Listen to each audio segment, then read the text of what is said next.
All right, we should be recording now. This is Coach Jeffrey Klubeck, and we're here for another edition of the interview series. And this time, I'm always excited, as you can imagine, but this time I'm really excited because I'm talking to two of the most incredible salespeople that I've ever met. And I'm talking globally. I've been all around the world, and I know a thing or two about sales, from knocking on doors as I was a kid to the intense levels of persuasion and influence that we implement in trying to help people get what they want in the world today.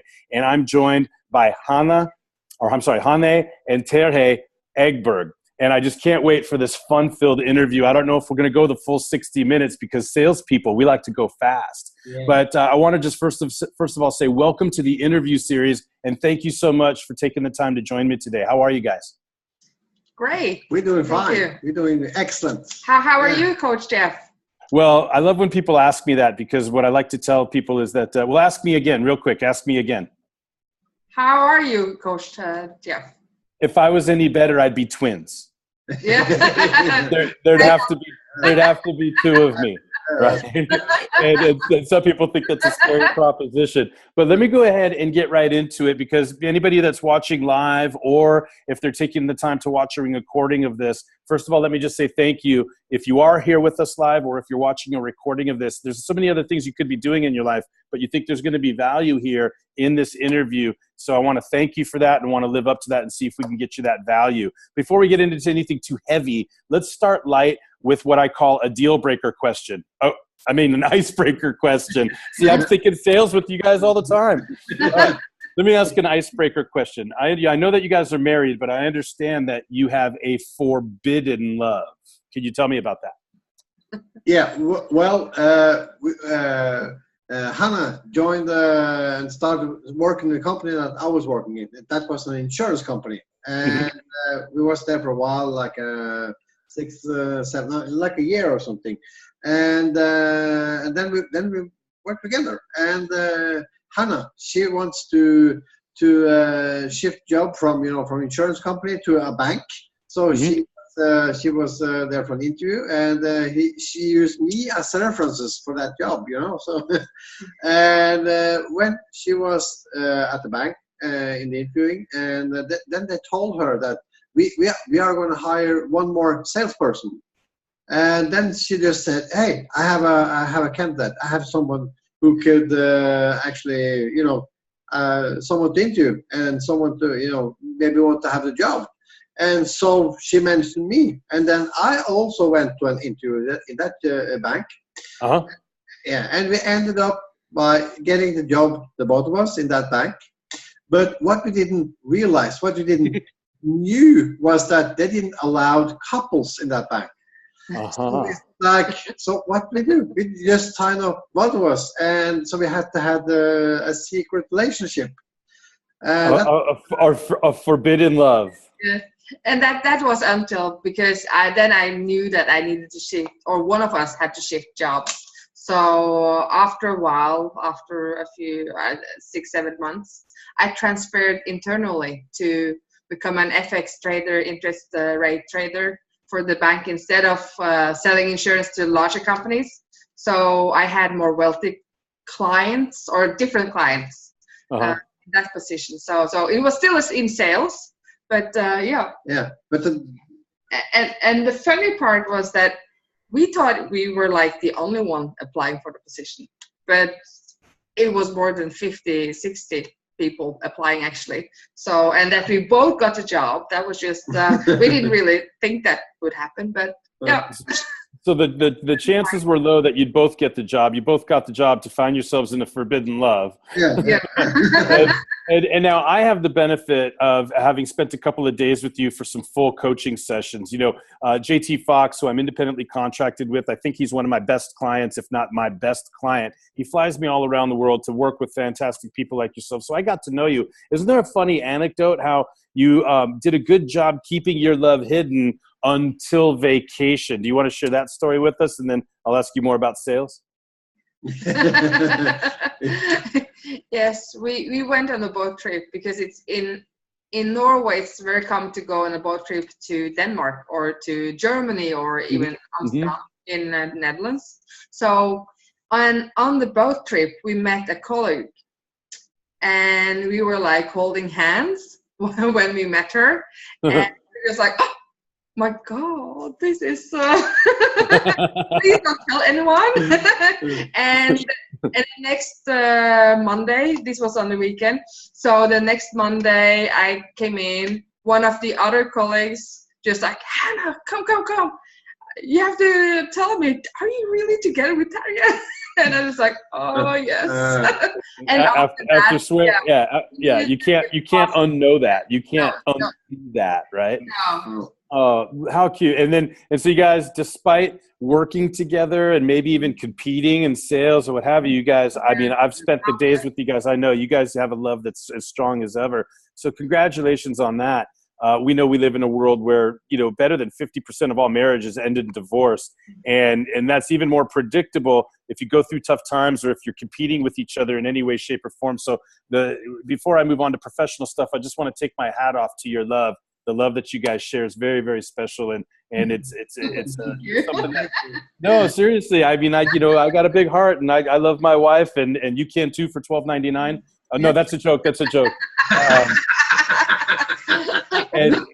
But listen, you mentioned just now, selling some pretty amazing stuff, like you talking about interest rate products and commodities and bank products, and you don't just like show up day one and start selling stuff like that. So which one of you wants to take me through like the beginning? Like, how did you get into sales? When did you first start with sales? How did you know you were good at it? Because nobody just rolls out of bed and starts selling high-level bank products to the most wealthy people and corporations in the world. So take me through the beginnings and help us understand your sales journey. I ask because there are people on this program that may be watching that are totally experienced in sales and want to get an edge. But there's other people watching this that may be deciding, do they want to start in sales? And everybody's got to start somewhere. So what's your story? Yes, I started when I was 13 years old by selling. Then I started to sell candy on door to door, and then Christmas cards and men's clothing. I even dressed up the prime minister once here in Norway. He came to the shop. That was awesome. And then I sold cake. And after that, insurance, private, commercial, financial products, mortgages, mutual funds. That's the way it started. And then like from smaller or private and smaller companies to larger and larger companies. And after that, railings and stairs of steel and aluminium. So it's been, many different. So now, Terje, I'm going to ask your story, your progression in a second. But before I do, Hanne, you make it sound like it was always easy, like you were a natural-born salesperson, like it's always been easy for you. Look at the diversity of the things that you've sold, from cakes and candies to clothing to commodities to aluminum and steel. I mean, my goodness. So, I mean, I'm going to ask you a little bit later on about what are some things that are common in all sales, regardless of what you're selling. But what I want to ask you about right now is, has it always been easy for you? Or did you have to work at it? Did you have to grow into it? Or were you just put on the planet to sell? Or was there a moment where a light bulb went off for you, or where you figured out this is it? This is what? Help me understand that a little bit better. Well, yes, I always had a passion for people. Mm-hmm. So I always liked people. I'm very sociable, so I just enjoy spending time with people. So, but of course, like, you have to work on it. You have to practice. So that's what I did, from being okay to good, practice even more. I did NLP, introductory course, and other things like learning about eye movements, how I sit. Different things. Yeah. Okay, that makes sense. So we're going to get to that in a little bit, because I mean, we're going to elaborate on this a little bit later on. I'm going to ask you about investing in coaching, investing in personal and professional growth, putting yourself in courses and in growth environments, because just an interest in people alone, or even if you have a behavioral style that lets you talk fast, that doesn't guarantee that you're going to be successful in sales. We'll ask you about your investments and your experiences with personal and professional growth in a minute. But Terje, Talk to me about your beginnings as a salesperson. And I think your story might be a little bit different. I mean, I see you as a people person. I know you've got a big heart and you lead with hugs, not handshakes. And I love that.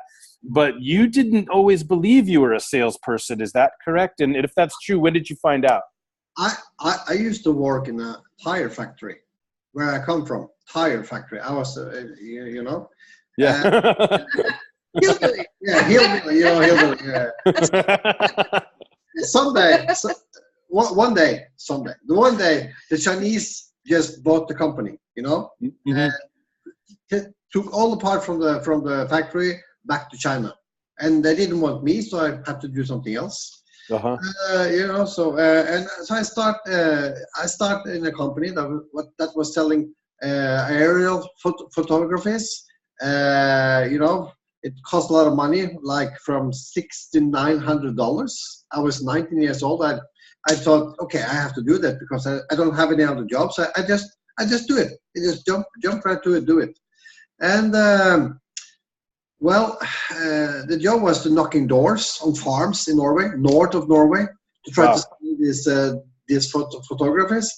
And I was actually knocking the 10 first day in my sales career. The 10 first day, I was knocking 450 doors.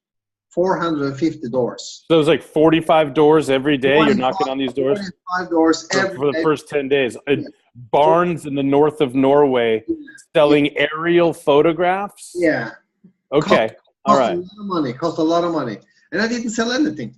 And then I just thought that I'm not a salesman. I can't do this. So, you know, I said at my sales manager that I don't think this is anything for me. And but he told me that yes, I think it is, because you are the only one I know of that actually been knocking on 450 doors in 10 days. Huh. You have the drive. You have the drive. You just have to practice on what are you telling people when you're knocking the doors? Oh. Well, tell them that you want to buy a picture, and everybody said no. Okay, so he told me this is a little funny thing, because I think this was the start for me, how I understood what I had to do. That I don't sell the product. You don't sell the product if you don't sell yourself. Well, I'm just going to type. I'm going to type this in, but because in case it's lost on the people that are watching live or the recording of this, it sounds like you need to have drive. Yeah. You know, the love of people is one thing, experience, personal and professional growth. But the first time you saw yourself as a salesperson, you were being complimented for your drive, your willingness to knock on every door and not quit. Yes. To never give up. You have to have the drive. And then he told me, have you ever had a girlfriend before? And I was 19 years old, you know, the other thing. And I said, of course I have a girlfriend. I mean, hello, come on. Yeah. So he told me, so he told me, okay, have you met your girlfriend's parents? Yes, I have. Okay, so what did you do when you first find out that you actually should meet the parents? Well, I said to him that I have to dress properly.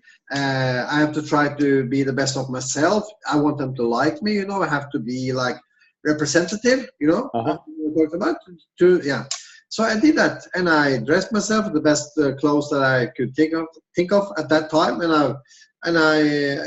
they liked me. I been myself, and they liked me, and we get to know. So and then he said, then my salesman said, okay, why don't you just try to do that first? The next door you're knocking. Just don't talk about the product. Just be nice, be yourself, talk to the customer and get to know him. So I did. This is an important point that you make. And when I speak on sales and when I do my talks on sales, I like to label my presentations how to avoid commission breath. Yeah. So you don't want to just go right in for the sale and let the person believe that all you care about is the sale. You want to build relationship, build rapport. Many people watching this, I bet, know that people are willing to buy from somebody that you know, you like, and you trust. Yes. But you're telling us that you were 19 years old and this is the first time that you learned that lesson. Yeah. And the thing is, I was selling at that first meeting. I was selling 3 pictures on the first meeting for I think it was like $1,500, and this was in 1990. I was a stranger guy from, I was 19. Yeah, it's crazy. So if you add drive with some skills or some basic education, drive plus education and practice. I mean, you're not, I won't say lucky, but the first door after this lesson you started selling. Didn't you also tell me when we were together that you became the top salesperson in all of the aerial photography sales that were going on at that time? Yes, I was the best seller. Mm-hmm. Because I had the drive, and I used this technique every time I was knocking a door. Yeah. Mm-hmm. So if you develop one skill, you have a skill. If you develop many skills, you might be perceived as an artist. And I know where I'm going with this question, but let me, turn my attention to Hanne. Hanne, what are some of the early lessons that you learned or skills that you developed? Because, the next thing that I'm going to want to type into the chat box is artistry. I see you both individually and together as artists in the craft and the profession of sales. But you don't just become an artist. Even if you have talent, you still need some education. You still need some drive. You still need to fight off all the people that tell you nobody makes money in art. And, well, I'm going to stick to my art anyway. All of that, right? So building rapport, building knowing, liking, and trust is something that Terje learned early on that made a difference for him. What about you? What were some of the skills that you developed based on learnings that you acquired early on that made a difference for you on your way to artistry? Well, it was very important for to have people like you, to get the people to like you, and a way how to make people like you is that you are good with complimenting people, and I always try to find good things about people, or good things about things that are significant for people. If I would go home and sell insurance to their home, I would be very, very nice to their children. I would also shake the children's hand, or I would clap their dog, cuddle their dog. But I'm also like a dog lover and a cat lover, and I love animals. And well, it's important to be sincere when you're doing these things, even though they're techniques. You still don't want to do them unless you're sincere. Yeah. Mm-hmm. Like we talked about, like complimenting people. I remember when I learned about the difference between flattery and a compliment, where a flattery would just be something like you just state what the adjective is, like, oh, you're really nice. But a compliment goes deeper, where you justify the flattery and then maybe even ask the other person to justify the flattery. Like, well, I think you're really nice. I say that because I talk to 1,000 people a day and nobody makes me feel as comfortable as you do. Have you always been this nice, or did you just decide to be nice to me? So that's a compliment, right? The three, I've learned and taught people how to structure compliments in 3 steps. You state the compliment, you justify the compliment, and you ask the other person to justify the compliment. But here's what's key. You only do it if you're sincere. Don't even try to do that, because people will see right through it, correct? Yeah. What else? Any other skills that you think? There's a fly buzzing around. I think I might have just got it. I'm in like some lobby breakfast area of the hotel because my room's not ready to check into yet. Isn't that funny? But so there's a fly milling about. Flies want to learn about sales too, right? You can't blame them. So any other particular skills that you want to talk about that you think are really critical? Remember, I'm having fun interviewing you, but remember, people are going to watch the recording of this. So what skills would you encourage people to either learn or master as they're building a sales career? I think an important thing after the intro, when you get to know the customer and get the business after all this, because you have to do that first. Then it's different. Then it's important to listen to the customer. You have to remember that we have one mouth and we have 2 ears, and there's a reason for that. Because a lot of salesmen are see. They just get right on with the product and blah, blah, blah, blah, blah, blah, blah. The customer, you don't know what the customer wants. You don't ask. You don't ask the customer what the customer wants. And that's the biggest mistake I can see that a salesperson do. Yes. You need, So have you developed any techniques that help you be a better listener? What is it? Is it just listening, or I'm kind of leading with a question that I have an answer to in my head, but I'm going to see if I could set you up to offer it. If there's one strategy to be a better listener, what would you recommend? How does one become a better? There's a couple ways to do it now that I think about it as I'm asking the question. But how does one become a better listener, especially when they want to make the sale, they're eager to meet quota, the boss is going to ask about their numbers, they got to put food on the table with pressure or a preoccupation with making the sale. What are some suggestions that you have for people to embrace the patience and the care to listen? Well, that's also a skill that you can train. And I think when I really, really got it was when I realized I had to be curious about people, curious about their life, or curious about getting to know them. I know myself, I know my story. But I love talking about myself. Everyone loves to talk about themselves. But everybody's favorite subject. Yeah. I know everything about myself, so I'm eager and curious to get to know other people. So when I started to focus on that, it became easier and easier. Awesome. Well, I think there's a couple of other questions that I definitely want to get to in the course of our interview today. But for now, let me just go ahead and put it up there that the accumulation of skills, like if you have one skill, you have a skill. But if you have a bunch of skills, and there's other skills that we could talk about in sales, then you might be able to move towards artistry, right? So one anchor that we want to establish here is that you need drive. You need to be determined, because let's face it, a lot of people will say no on your way to the sales that will make you successful. So you have to be able to drive through that, push through, and stick with it. But you can't just drive and push, as you talked about, because you can't just talk. You have to listen and understand what the customer wants, and then present the solution that they're looking for, etc. So there's an artistry in balancing your need to make the sale with meeting the needs of the customer. And obviously, you guys have had illustrious careers in sales. I think it's over 40-something combined years of sales, selling the toughest products to sell in the world to the wealthiest, most difficult people and institutions in the world. And so I think that we've established two anchors so far: drive and artistry. Now, what about mistakes?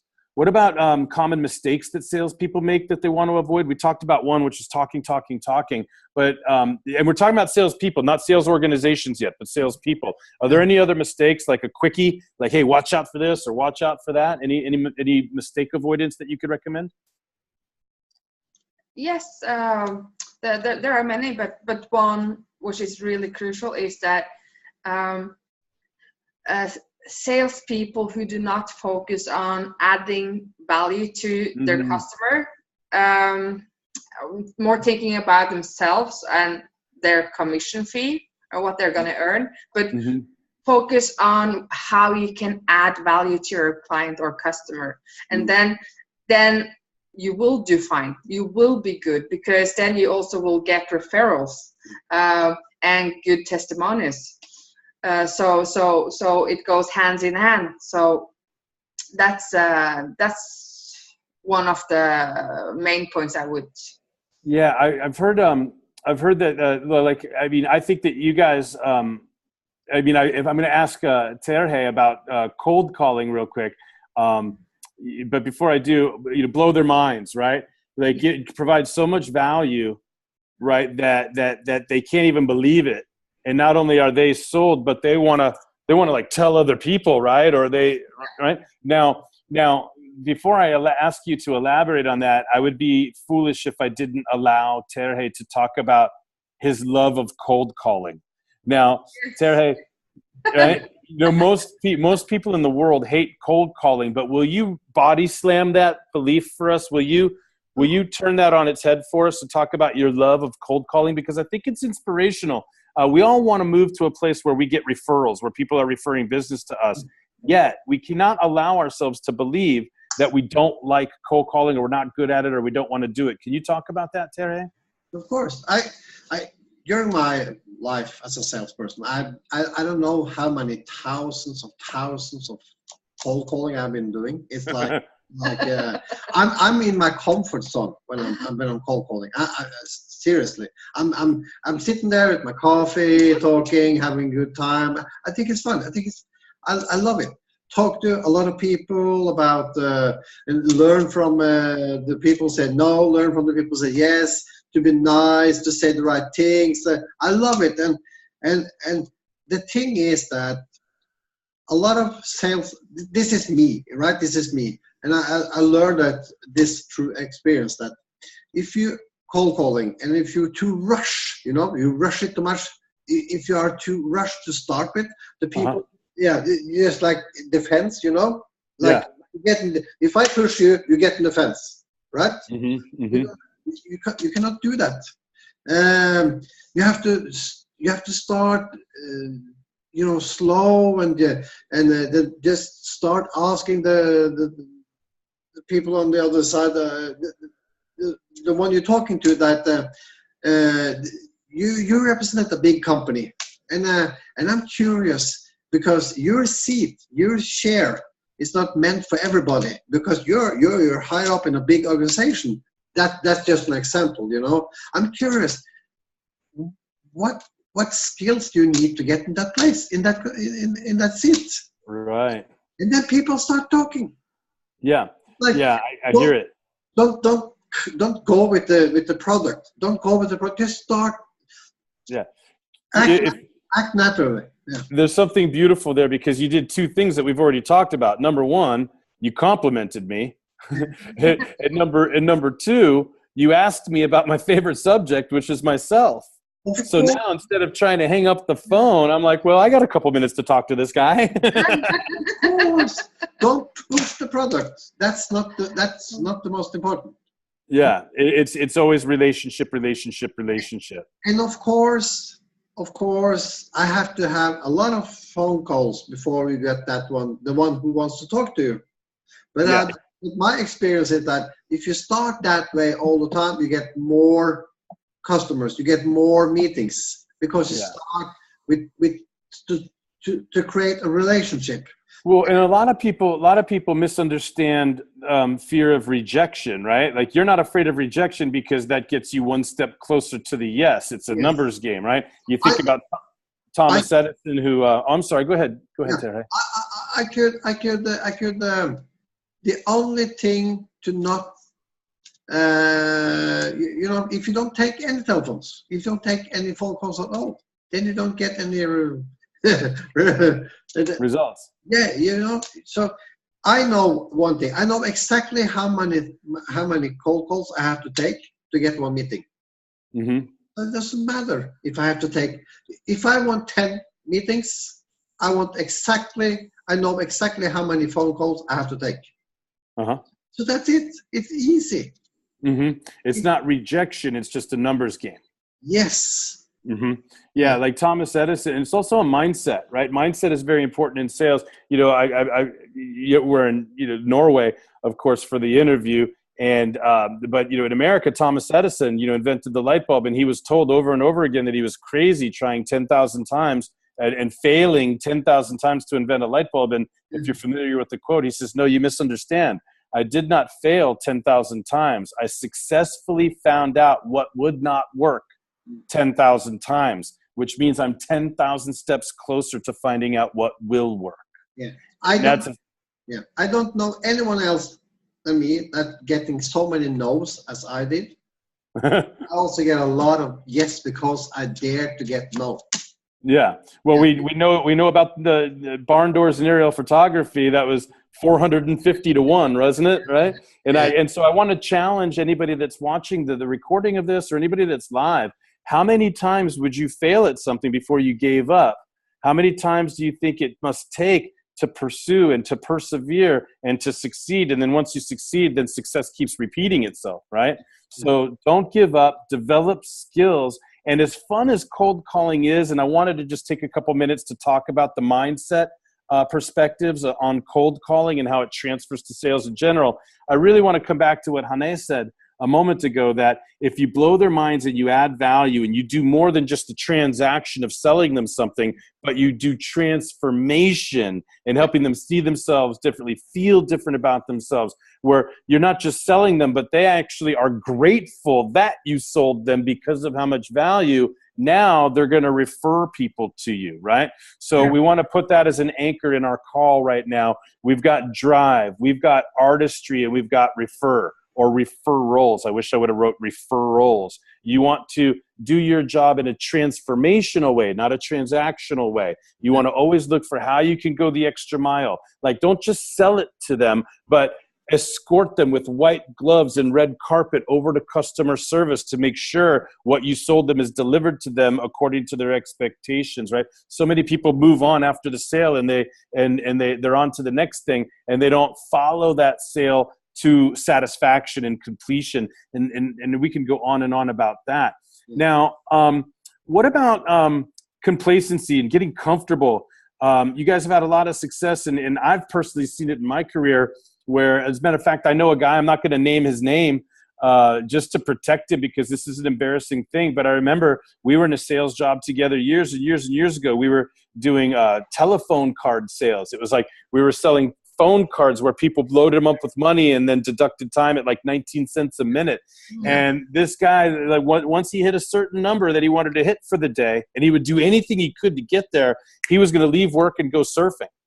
And he never realized that he was doing everything he could, ignoring all of the tips that you've mentioned, and he was just selling people and slamming them, and sometimes questionable ethics just to hit his number so he could justify going surfing, where the rest of us were sitting there doing it the right way, taking longer to get there, but staying longer because we weren't just satisfied with their number. We wanted more. We wanted to be at the top of the board. We wanted sales that wouldn't be canceled, that wouldn't ask for refunds, that wouldn't create customer complaints. We wanted our return ratio to be low, and we wanted our numbers to be high. We weren't just selling the bare minimum to justify getting out of there and going surfing for the rest of the day.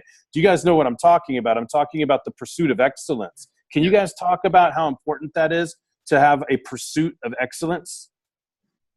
Yeah. It's like when I was working with insurance in this insurance company, I was selling,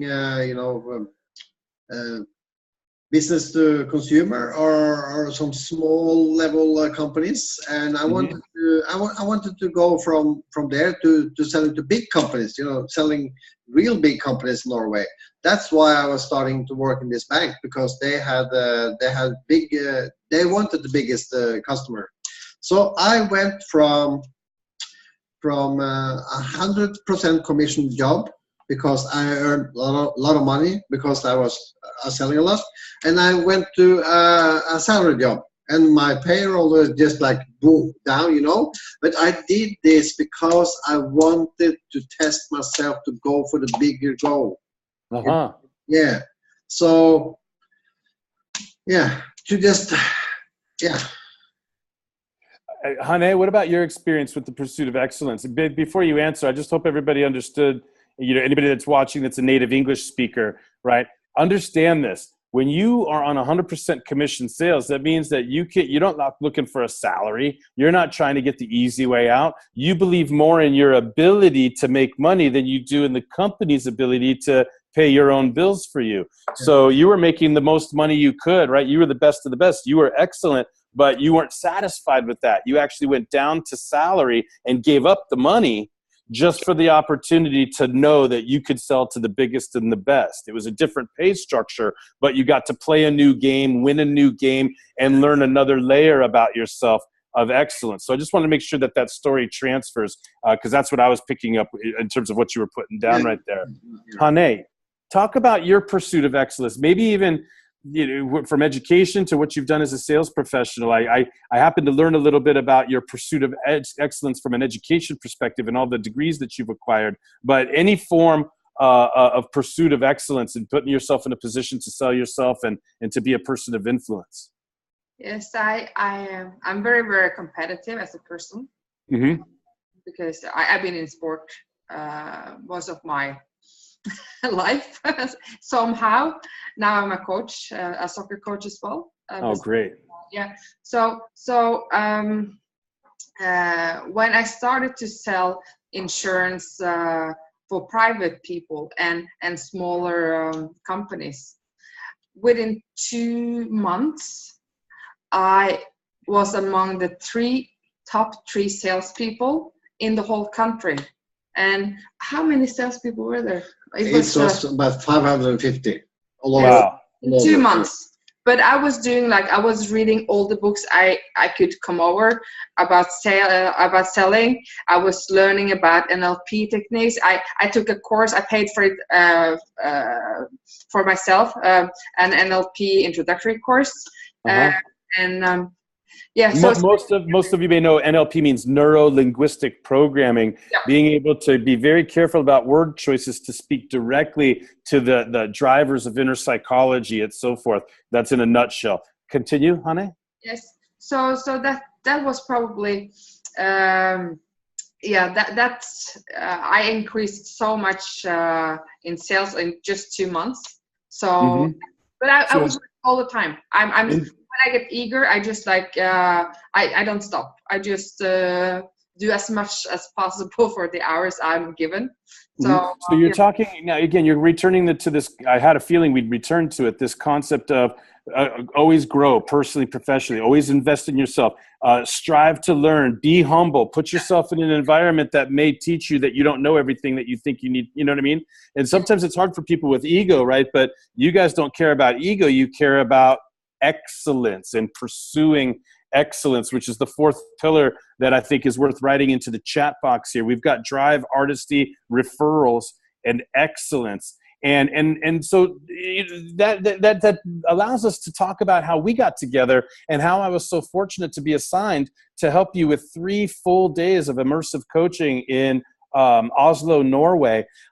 You could talk about a lot of the different professional growth and personal professional growth environments that you've been involved in. You could talk about any of them as long as you take a minute to mention the JT Fox organization and when you became aware of JT Fox, and tell us a little bit about how JT Fox brought us together and why we want to give thanks to JT and celebrate our new relationship and our ability to not sell, but share sales mastery with the world. Go ahead. Yeah. Well, I met JT at a 3-hour event I think it was in March in 2016. So it's not that long ago, really. But the amount of growth that both Terje and myself have had, we've been to Dream Team in Atlanta. That's like a 3 days event with other students as well. And we've been to seminars and events in Sweden, Stockholm and Gothenburg, and of course Oslo. We've been to London, and yes, and we have been investing in 4 days of coaching. 1 day with Kevin, coach, and now 3 days with you. So I mean, I didn't expect it to be as valuable. So just well, that's important because you knew it must have been valuable, or else you wouldn't have gone in, right? But I don't want to interrupt. Go ahead, tell me more. And I'm going to tell you an interesting story about Kevin in a second. But go ahead. Yeah. So with all this, I'm very eager to learn. I have 2 bachelor degrees and 1 master degree. So I always want to, and I try to learn all the time. So, but this has been really.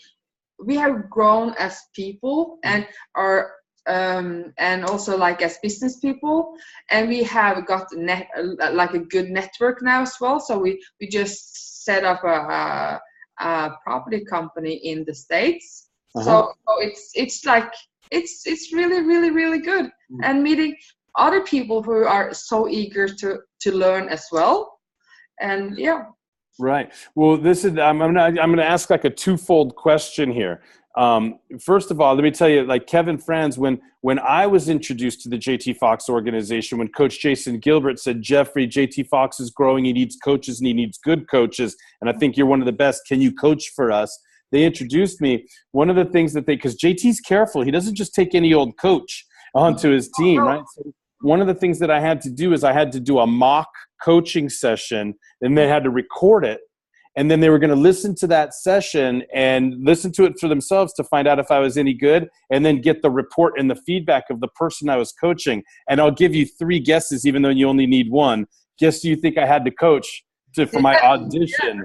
It was Kevin. It was Kevin. So we share a special bond, and I always remind him, and I got to serve on a dream team panel with him in Sydney, Australia. And I think very, very, very highly of Kevin.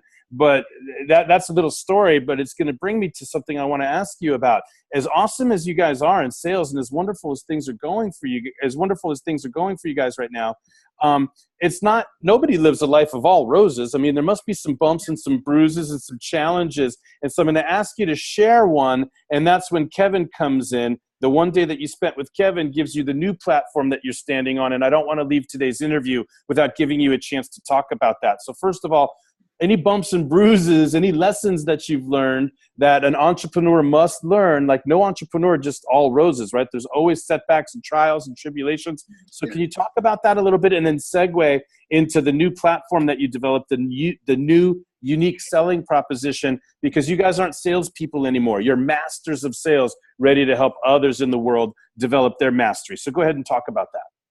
Yeah. Well, when we went to this event in Atlanta, this dream team, we had a factory. We had a factory with 30 people employed. It was quite a big one, producing rails and stairs of aluminum and steel. We didn't know anything about it, but we just bought it because we have tried anything else. We want to try something new, and we knew that we could sell. That's the only thing we knew. Right. The thing was that we couldn't much, we was not good at the production part and everything. And that compares to that, we have one big customer that didn't pay because we did something wrong with the contract and everything. It was a long story. Yes. I don't want to take the whole story, but the company went bankrupt, and it was a lot of money. But, you know, and Kevin should actually come to us and talk about the company to try to save it, but it was too late. So when I was picking Kevin up at the airport, and they said that hey, this company is bankrupt. He knew that the day before, and said, "Okay, so what do you want to talk about?" Well, I'm here to help you save the company. Oh, too late. Well, what do you want to talk about? I mean, that's really funny. So we have a new idea for a new company, and we want you to help us. And then he asked, "What do you want to do?" And we told him what we want to do. You wanted to have a company that trains professional, salespeople. Yeah. And then he said, "Yeah." Then I got some suggestions. Yes. So, well, I'll tell you real quick. My first reaction would be, oh, you want to be a sales training organization. You want to train salespeople and train sales organizations. Yeah. If you told me that without telling me your unique selling proposition, my first reaction would have been like, great, you're going from a bankrupt company to one of the most competitive marketplaces in the world. I mean, sales training organizations are a dime a dozen. How are you going to stand out? How are you going to be different than every other sales organization? And so now, Hanne, I know you have the answer to that question. So yeah, because we were like thinking about what are we really best at? Like, what do we really know? What are we good at? What are we the best of? And then we were just like, yeah, we're really good in sales, because we had record sales in that company. But then also, like, we have employed a lot of people. And we have been through that process. We know the frustration a company can have of not having employees who want to do more than breaking a office record of how many coffee breaks you can make in a day. But we also know that to have really, really good employees and good salespeople, that's just a dream. And with the right system and really good employees and salespeople and sales training, and if you combine all those things, you are able to create phenomenal sales organization. So these three elements are so crucial for like skyrocket. So you shared this with Coach Kevin and Terje, did you tell me this story where you went to the bathroom or you went to go get a coffee or something and you came back and Coach Kevin had a brand for you guys? He had a brand. He had like the USP. He had everything. It says like boom, there it was. And I get back from the to pick up the coffee, get down again. It's about 5 minutes, and then it's just, this is my company name. This is my USP. This is my. How is it possible? It's just like boom. It's like yeah. So elaborate on the USP. What's, like, because when we were talking, when we were doing our work together, I'm creative. I like to be fun, and I'm wordsmith, and I'm not interested in a mansion that is built on quicksand. I'm not interested in putting makeup on a pig, so to speak. So I know from my own experience that you can have the best sales training in the world, but if you train poor employees with good sales, you're missing something. And then what's that third piece that your unique selling proposition is going to stand on? Hanne, why don't you tell us about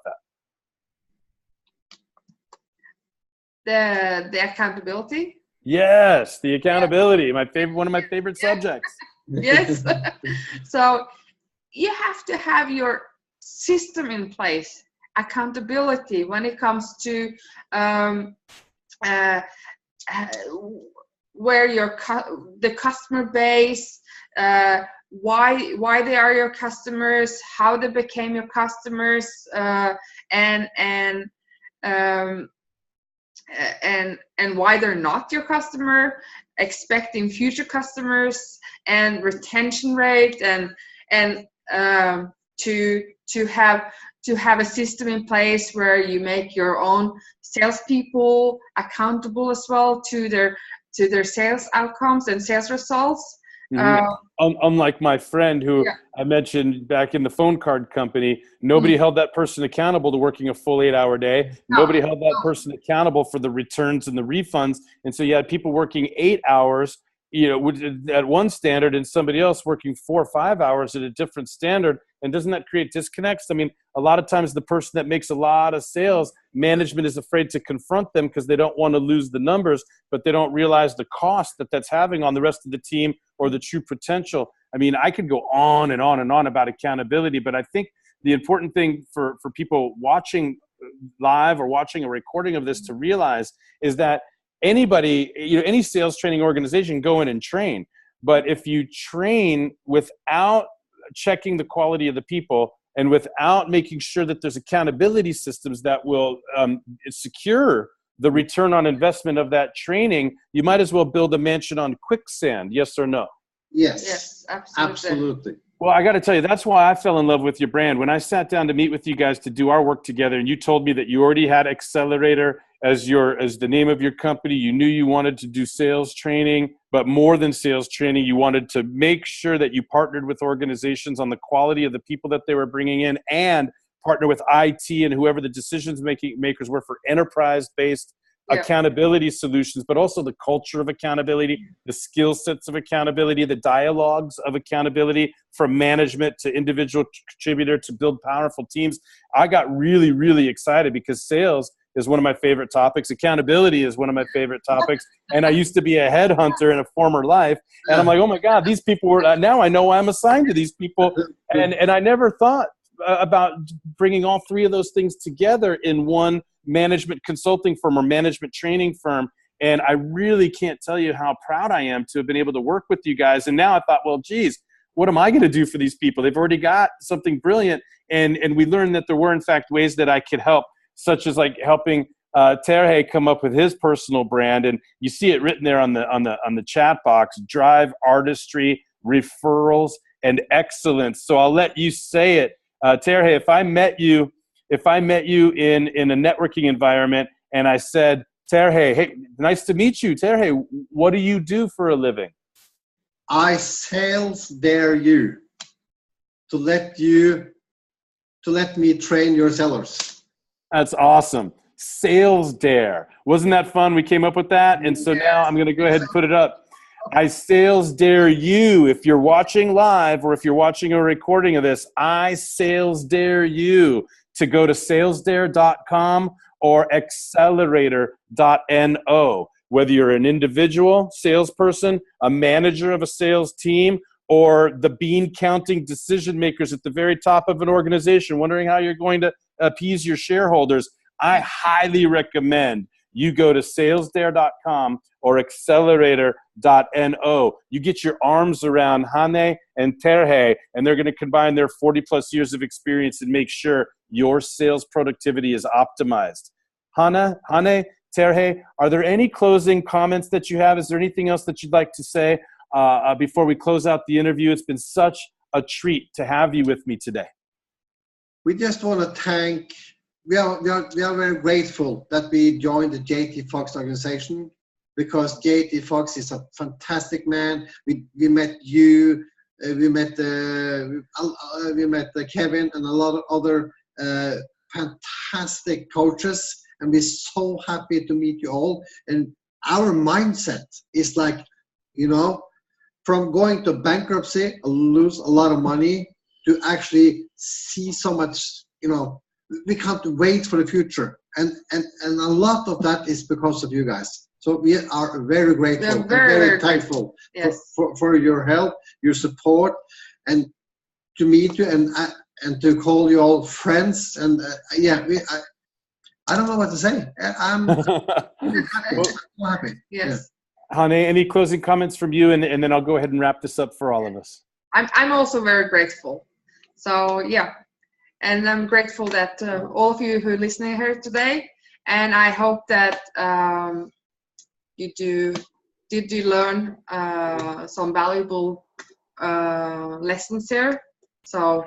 Well, come on, in sales, we're giving some value, but not so much that they don't want to call you. I mean, if you thought anything was good about this, just wait. If you call them and you get an appointment, you get to sit down and understand their curriculum, understand their offerings, which of course they're going to customize to your particular needs or challenges or opportunities. So I just want to say, listen, the gratitude that people share for coaches turns around and goes right back to you guys. We can't do our job unless you co-author the experience with us. So you have to understand what a treat it's been to work with you, how grateful I am that you took the time to join me in the interview series, how proud I am to be an advocate and wave the flag for Accelerator and Sales Dare. And now it's just a matter of holding you guys accountable to implementing what we've worked on and making sure you reach your potential. But I want to thank you for giving me the permission to hug you accountable. Right, a lot of coaches and a lot of salespeople, they go for the jugular, but Coach Jeffrey, I go for the hugular. Expect me to hold you accountable to living your potential and bringing incredible sales results to the best organizations in the world. Hanne and Terje, on your behalf, this is Coach Jeffrey. I want to say thanks again for joining me on the interview series. And now go get them. Yeah. Thank you. Thank you. Bye-bye. Bye-bye. Bye-bye.